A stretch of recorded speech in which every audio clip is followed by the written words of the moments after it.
السلام علیکم ورحمۃ اللہ وبرکاتہ۔ ناظرین محترم، کیا حال چال ہے آپ کے؟ پہلے یہ ویڈیو دیکھیں۔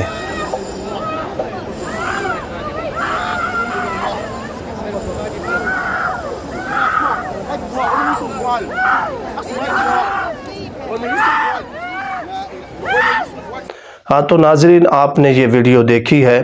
یہ عورت بیت اللہ کا طواف کر رہی تھی، اچانک چیخنے اور چلانے لگی۔ کہا یہ جا رہا ہے کہ اس کو بیت اللہ نظر ہی نہیں آیا۔ اتنا اس نے ایسا کوئی کبیرہ گناہ کیا ہے جس کی وجہ سے اس کو بیت اللہ نظر آنا بند ہو گیا، باقی سب لوگوں کو نظر آ رہا ہے۔ لوگ ارد گرد طواف کر رہے ہیں، لیکن یہ عورت چیختے اور چلاتے ہوئے پیچھے کو ہٹ رہی ہے کہ اس کو کچھ نظر نہیں آ رہا۔ اس کے پیچھے بڑی ایک انٹرسٹنگ سٹوری بیان کی جا رہی ہے۔ کہا ہے کہ یہ عورت مردوں کو غسل دیا کرتی تھی، یعنی مردہ خواتین کو یہ غسل دینے کا کام کرتی ہے۔ تو ہوا کچھ یوں کہ ایک فیملی ٹریول کر رہی تھی کار میں، تو ان کا روڈ ایکسیڈنٹ ہوتا ہے۔ تو اس میں میاں اور بیوی دونوں وفات پا جاتے ہیں، روڈ ایکسیڈنٹ میں مارے جاتے ہیں۔ اس کے بعد اس عورت کو کہا جاتا ہے کہ وہ جو مردہ عورت ہے اس کو غسل دیا جائے، اور ساتھ میں ایک کام اور بھی کیا جائے۔ وہ کام یہ کہ اس کے منہ کے اندر چپکے سے تعویذ ڈال دیا جائے۔ تو اس عورت نے کہا کہ میں ایسا کام ہرگز نہیں کروں گی۔ بالآخر پیسوں کی لالچ اس کو دی گئی اور یہ اس کام کو کرنے پر آمادہ ہو گئی۔ تو اس کے منہ کے اندر اس نے تعویذ ڈال دیا۔ چند دن گزرے، اس کا بچہ بھی وفات پا گیا۔ بچے کی وفات پر اس کے منہ کے اندر بھی ایسے ہی تعویذ ڈالا گیا۔ تو یہ تعویذ کیوں ڈالا گیا؟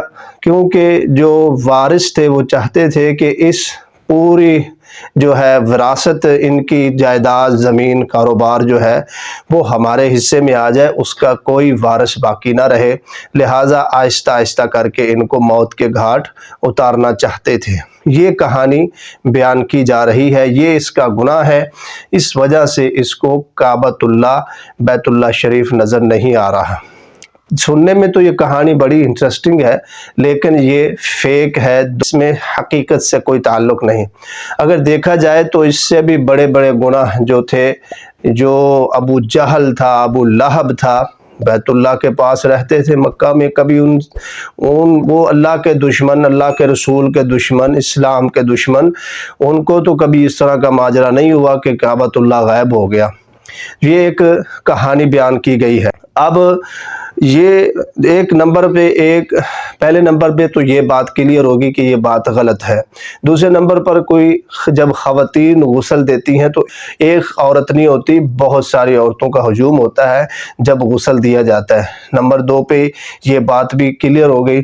اب آتے ہیں کہ یہ ایسا کیوں کر رہی ہے۔ اگر کسی کو اس کے بارے میں حقیقت علم ہے تو وہ کامنٹ باکس میں اپنی رائے کا اظہار کرے اور حقیقت بیان کرے۔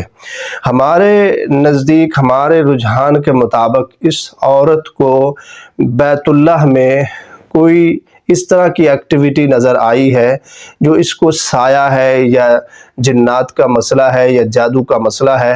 تو طواف کرنے پر وہ چیزیں حرکت میں آ گئی جو اس کی دشمن تھی۔ یعنی جب بندہ نیک اعمال کرتا ہے، قرآن کی تلاوت کرتا ہے یا بیت اللہ کا طواف کرتا ہے، تو جو سایہ ہوتا ہے، جو جنات، جو شیاطین دشمن ہوتے ہیں، جو کسی کے چھوڑے ہوئے ہوتے ہیں، تو ان کو یہ بات گوارا نہیں کہ یہ نیکی کرے۔ یہ نیکی کی بنا پر انہوں نے ذرا اپنی جھلکی دکھائی ہوگی، تو اس عورت کا یہ حال نظر آ رہا ہے۔ حقیقت جو ہے وہ اللہ ہی جانتا ہے، واللہ اعلم بالصواب۔ اللہ سے دعا کرتے ہیں اللہ ہمیں بیت اللہ کا طواف نصیب فرمائے، اللہ ہمیں بیت اللہ کا حج نصیب فرمائے، مدینہ کی زیارت نصیب فرمائے۔ کس کس نے پہلے حج و عمرہ کیا ہے وہ کامنٹ باکس میں ضرور بتائے۔ السلام علیکم ورحمۃ اللہ وبرکاتہ۔